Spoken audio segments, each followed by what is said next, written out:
Welcome to Grieve with Portia, the podcast that uncovers the hidden treasures within grief. I'm your host, Portia the producer, and I'm inviting you to join me on a transformative journey where we will exchange laughter, of course the best medicine of them all, reflect on cherished memories. Remember that time that the little boy grabbed my hand instead of his mother's at the amusement park? Yikes. And of course, discover gratitude while navigating one of life's hardest challenges, loss. So get ready to grieve with me, Portia the producer. Let's dive in.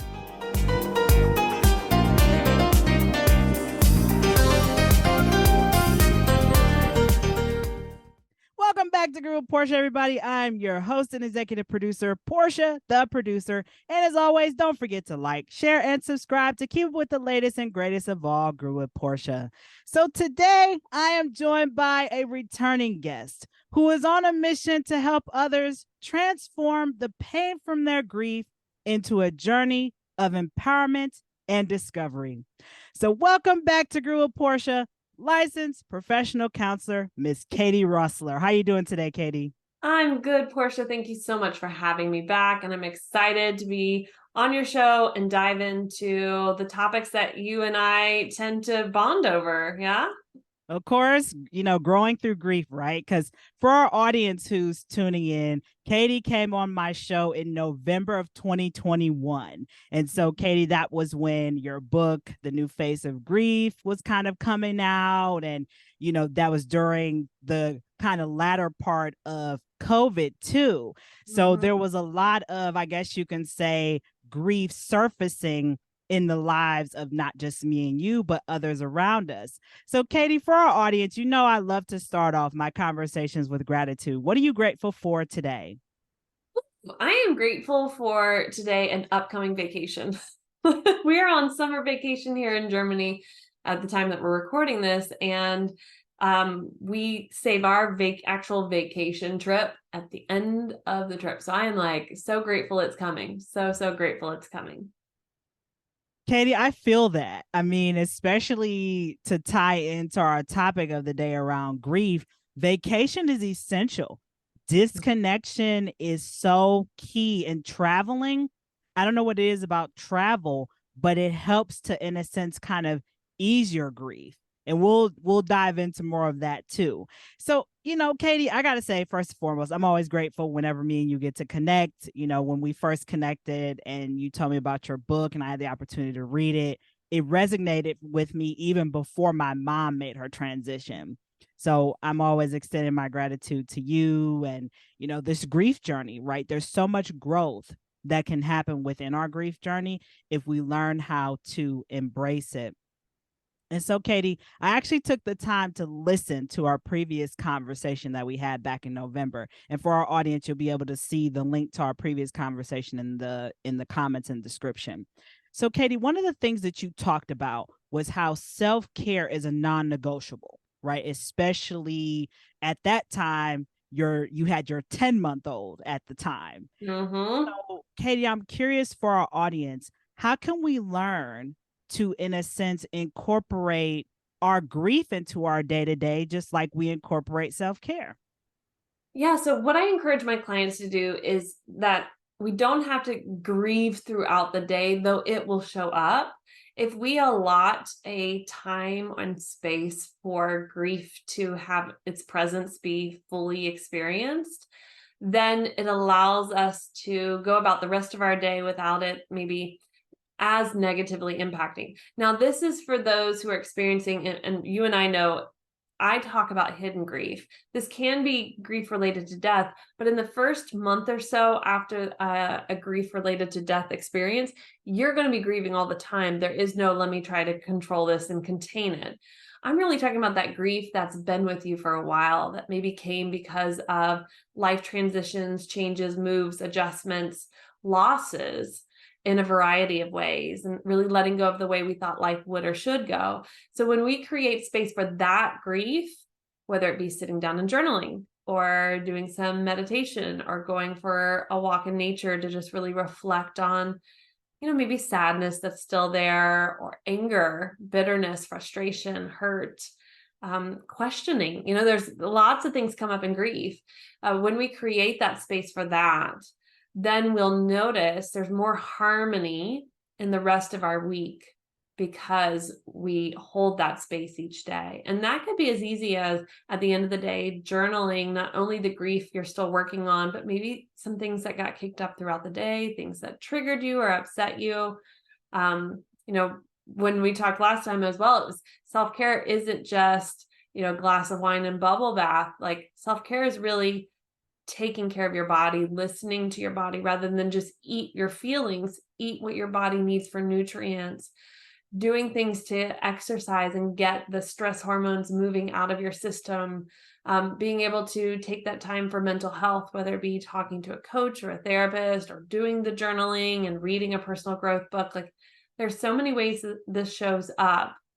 But often in grief, what we do is we assume, well, I'm sitting with my grief while I wallow on the couch eating the tub of ice cream and the potato chips, and I'm just feeling it all. And actually, what we're doing is compounding the feeling of grief by messing with our brain chemistry and our body's hormones. So it's actually not sitting with, in the way it's sitting with the grief, but like amplifying it. And that's not to say that we don't have moments where we need to have like those, like, wallow in it. But self-care has gotten such an interesting, either the reputation, like I said, of like the beautiful, like, oh, look, I'm, a glass of wine, I'm sitting here and this is all for me. Or I'm just sitting around and I'm not really taking care of myself, but I'm telling myself I deserve this and this is self-care. And there's a happy middle. There's a happy middle that's unique to you. And what you need is to stop and listen to yourself to find out what those self-care activities are, and then make the space for those daily. Katie, just like the last time, I'm literally thinking of the analogy of the buoy, the life jacket of grief, right? Each and every one of us, grief is a universal experience, right?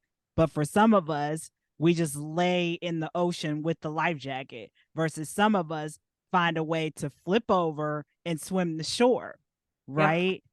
And, Kate, I love how you hit back on the commercialization of self care. It's become a trend, just like for a period of time, mental health was a trend all over social media, where, people are like, oh, I'm having a mental health day. But for people like me who have had those days where I didn't feel comfortable to tell my employer I can't come to work today because literally my mind is crippling. Yeah. And I think, Katie, one of the other things I wanted to go back to was how you mentioned the grief of how life should be, that hidden grief. And I remember, Katie, when I was 19 at my very first job, and that just sprung up this memory of, I remember talking to my coworkers. Now, I was the youngest one in my department at the time, but I remember them saying to me, like, oh, you just come in every single day, you do this task, you do that. And I'm like, wait a minute, this is all there is. I remember it so profoundly. I'm sitting in the chair and I just literally felt my heart sink. Like, Yep. what? This is it? And Katie, can you maybe touch a little bit more on that for our audience? Because I think all of us has been in this boat where we have this hidden grief of whether our career should have went this way. We should have started a family at this time. Or I know for me, and I'm going to try not to get emotional, but if I do, I'm going to keep talking.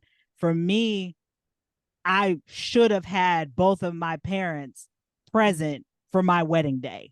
But I know that that's not going to be the case. So, Katie, for our audience, can you elaborate on that? How our audience can give themselves some grace from that hidden grief of how life should have been at whatever stage they are in their life? Yeah, definitely. So we have to realize that throughout our childhood and teen years, and even young adult, we are constantly being fed how life should look, how we should be. You're too loud, you're too quiet, you're, this or that. You should get better grades, you should try less, whatever it might be. So we're constantly being pushed and pulled into this box. And in that time, we're watching Disney movies, TV shows, and we're seeing depictions of fictional characters and how their lives looked.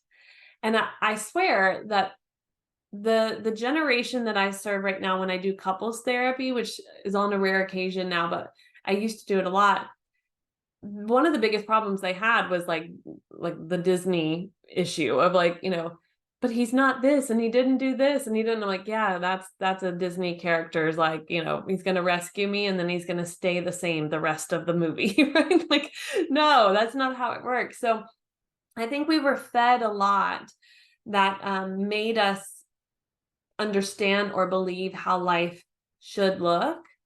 And when we come to real life, like real life experiences and hashtag adulting, and we're like, wait, mail is no more fun to get. There's usually bills. And like now I have a car payment and now, like all of these things, right? Like insurance, like, wait, I need insurance for what?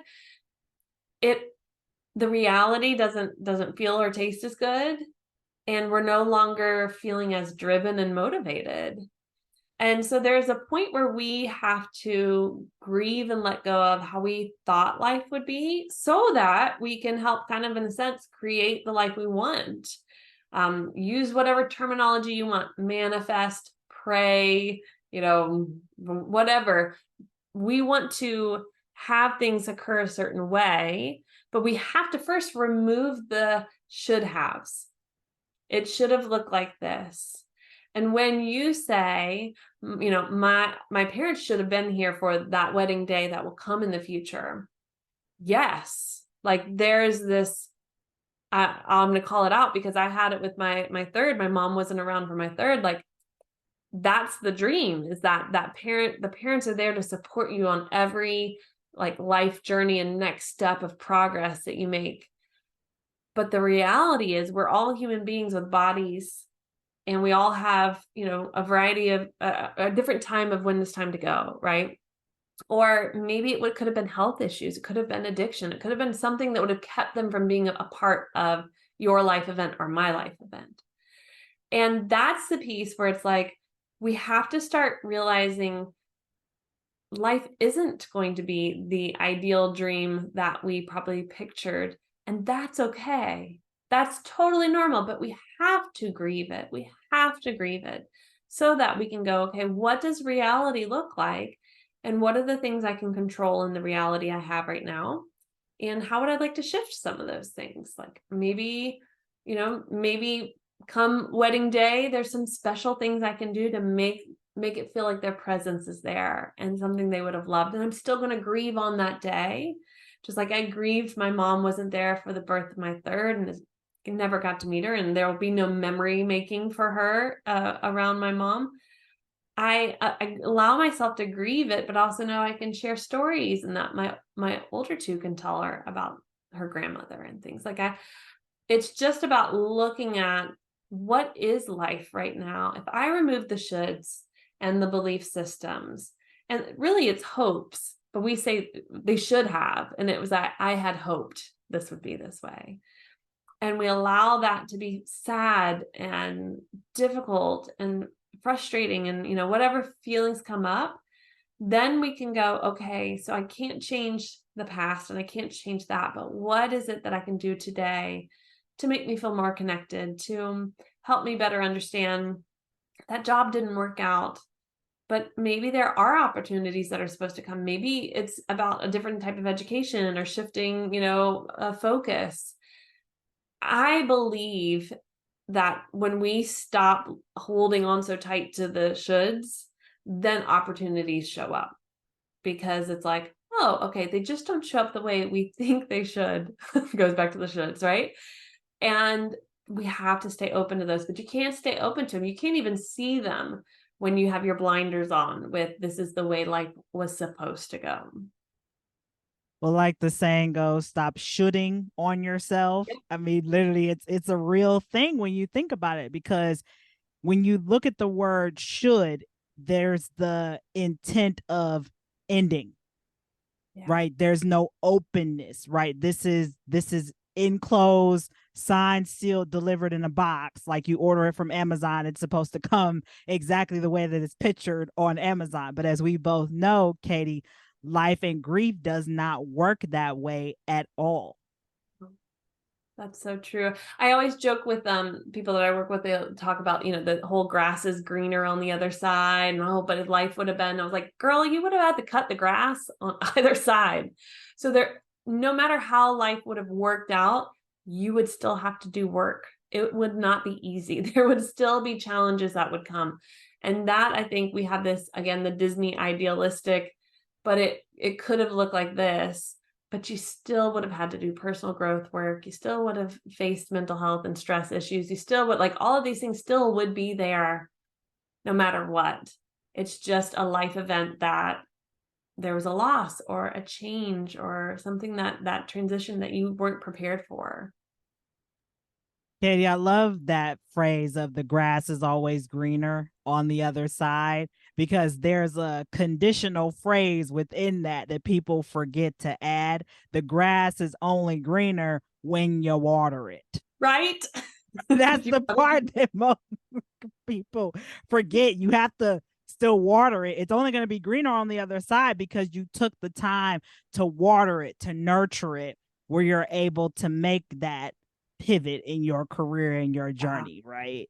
So, Katie, before we jump into the next part of our conversation, for our audience who is tuning in, if they're interested in connecting with you and learning more about you, can you share your social media or website where they can find you? Yeah, definitely. So my website is katierossler.com. You can find me on Instagram at katie.rossler. And I have my own podcast called The Balance Code, where I work with people in learning more stress management tools to be careful around the word burnout, not heading that way, because ultimately what causes us to be burnout is hidden grief, things we have not resolved within ourselves. So I use the podcast as a way of really bringing people into the conversation around hidden grief, but in a way that's a lot more accessible for many people. And I appreciate that, Katie. So those of you definitely tune into her podcast. I've been following Katie ever since we first met, and I can definitely recommend you'll get some nuggets for thought. Katie, for our audience, both me and you have something in common. We both lost our moms. Your mom made her transition in 2018, and mine was in 2022. And so I'm curious, Katie, for our audience, how has your grief journey, in a sense, evolved since, number one, the transition of your mom, and also since the release of your book? Yeah. So I think first, so we're going to be hitting 5 years in October. What has helped me is really looking at life realistically, and even the reality back then. Had COVID hit for my mom, if she had gotten sick, she lived alone. My brother lived far away. I lived in a different country. I would not have been able to go and be with her. And let's say she had passed away then, I would not have been able to bury her or be allowed to even come. Like, there would have been a lot of rules. If I had been able to go into the States to help bury her, I would not have been allowed back in Germany. So there were a lot of rules at the time that I think, wow, I was saved from a lot of stress of just difficult decision making. Because we we got pregnant at the beginning of COVID as well. So it was that would have been I just can't imagine having to go through that loss during that time. So I think about that, the things that have happened in the world, the things that have happened in life, and how would that have affected my mom or affected our relationship or things. And I go like, wow, in some ways it was divine timing that it happened how it did, so that in case anything would have occurred, my brother and I didn't have to go through that. As far as since the book has been out, I think having more and more people share with me their own stories and working with my clients and just knowing how normal this is, helps me to honor those times where I feel, that emptiness of missing her, or it also has helped me, hearing people tell stories of like, I swear my mom came to visit me as a bird, or I swear this happened because of this. And it's like, it helps you feel less crazy when you are like, yeah, okay, good. Because I feel my mom a lot, and when I want to connect, and I'm not alone. I'm not the only one who's like, yeah, there's this other world out there. And I'm like, hey mom, let's have a conversation. Um, so I would say the book gave the opportunity for more sharing. And as you know, in the book, I have people share their stories too, because I wanted people to see hidden grief from different angles. So it's not just about death. Some people share about health issues and moving and things like that. So I have loved hearing how grief is starting to transform people's lives when they started to realize that it's like the tool in our lives that we all experience, like the experience we have, but like the tool we can use to help us grow. Yeah, I would say that has really made it be like, okay, everything I go through, I'm not alone. Everything I feel around grief, I'm not the only one who's feeling it in this moment. I may feel alone, but it's just a feeling. I know I'm not. And in this day and age of social media, you can very easily post in a variety of different places, I am going through this and I think this or feel this, and you will get a flood of me too, or I've been there, or I know someone who's going through that too, let me connect you. And I think that piece has been really pivotal in helping me in my own healing journey of just knowing, like, you always know logically you're not alone, but when you really feel it in the sense of the energy of other people coming together and going, this book has helped me. I'm seeing things in a new way and I'm experiencing grief in a new way. I think it helps your own grief process as well. Katie, I'm curious. You brought up about connecting with your mom in a different form of communication. I know for me, my mom comes to me in the form of a monarch butterfly or a cardinal or a yellow swallowtail butterfly. What's the ways that your mom has come to visit you? So for me, when I go back home to Mississippi where she grew up, there is a big magnolia tree there. And I will go and just sort of sit at the base of it and sometimes like hold the leaves. And there'll be a wind inevitably that comes through and I just feel it all over me and I just know she's there. So in that way, I have her. Now here, I just say, hey, mom, and I just have a conversation. So it's just more about like a continual connection. My brother says that she comes as a cardinal to their home. Now, where I live, we don't have cardinals. So, she comes, my kids will tell you she comes as particular birds. If we're out on a hike or something, there's just a bird that kind of like follows us. She's like, oh, they're like, it's grandma. And I'm like, yeah. So she loved birds. So I would agree with that. But I find that she's just always there. So it isn't about a particular thing that brings her. Her presence is the most strong when I connect with the land where she grew up and a place that's really important to me as well. And I was just there recently.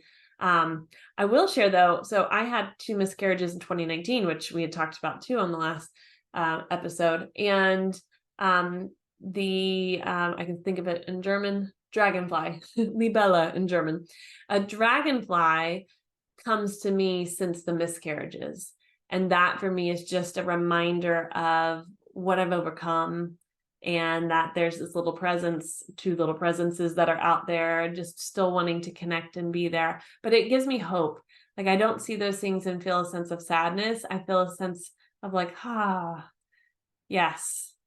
And that I think is pivotal in when you see those symbols that represent your loss or the change you've experienced, you can kind of decide, is this going to be super sad and make me feel worse? Or is this going to give me a sense of hope that I'm still connected and I still have an ability to see the world in a bigger perspective now because of this loss of this change or experience? Katie, I can relate to that. The dragonflies, and even I want to add in your dreams, if your loved one comes to visit you.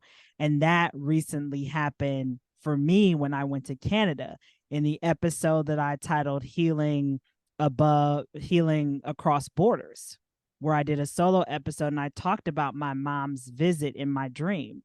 And she literally told me, she said, Portia, I'm okay. Portia, I am okay. And I felt her presence like we were sitting in my kitchen. And for my audience and people who know how my kitchen is set up, there's been numerous transformative conversations at that kitchen table throughout my whole life. And one of the things that my mom said to me was, Portia, let go of any and all resentment that you have to anybody about your grief journey because they don't understand. Yeah. Yes. Good And preaching, Mom. That was yeah, good. yeah. Good. And I'll be honest, Katie, when I woke up from that dream, I was not sad at all. Yeah. And I looked it up. I said, let me look this up because I feel like this is a powerful message that she just delivered to me. And Yep. emotionally, I don't feel that despair sadness. Yeah. Like, yeah, I was sad because I didn't want to let her go. Because I'm like, well, wait, Ma, can we stay at the kitchen table a little longer, have some more coffee and talk and whatever? And literally, I looked it up and it said, like, depending on your emotions from the dream, Mm-hmm. shows your growth or hindrance in your grief journey. And what I took from that is my mom is giving me permission to move forward. Yes. Yes. Which you needed to hear to feel safe to do that. And I think the beautiful thing is when you have, through dream or symbol or whatever, when you have the presence of someone come to you and release you of the, I have to hold on to this burden forever, you feel peace. You're right. Like you don't feel more sadness. You just feel a sense of like, ah. And that to me is what grief healing is about. It's not that you'll never be sad again. You will. There all the time. There will show up and you'll be like, whoa, I'm sad. And I didn't even think that would be a trigger for my sadness.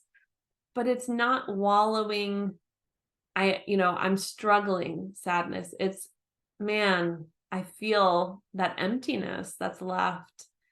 And what you've learned to do is you can create something with that emptiness and hold it as a container for others, challenges or transitions or things. And you're able to sit with them even better because you know what that space feels like. Yeah, Katie, it truly, and then even the next day when I woke up from the dream, right? I'm not making this up. When we were in Canada, we were in Toronto. We went to this butterfly conservatory, and none of the butterflies would land on me, right? But then the very next day after this dream, we go to explore Toronto, and we're right outside of this Mexican restaurant. And this monarch butterfly just smoozes in right in front of me. And I'm like, no freaking way. No freaking way. So of course I'm taking video of it, taking pictures of it, and I touched its wing and it just kind of like nodded at me. I said, okay, Ma. Okay. Oh, So again, like just being open, right, to that and finding comfort. You're right. Cause I think for a long time, Katie, I held on to so gosh. much. And then it took my father to make his transition for me to, in a sense, hit that rock bottom and Mm-hmm. admit that I wasn't okay. Yeah. And it was okay to not be okay in that sense. Yeah, definitely. Katie, again, I extend so much gratitude again for you coming on and sharing again your words of wisdom and playbook of change for our audience to help them to convert their grief to a place from pain to empowerment. We're going to be wrapping up here soon, Katie. And for our audience, again, if they want to connect with you and learn more about you, please share your social media and website.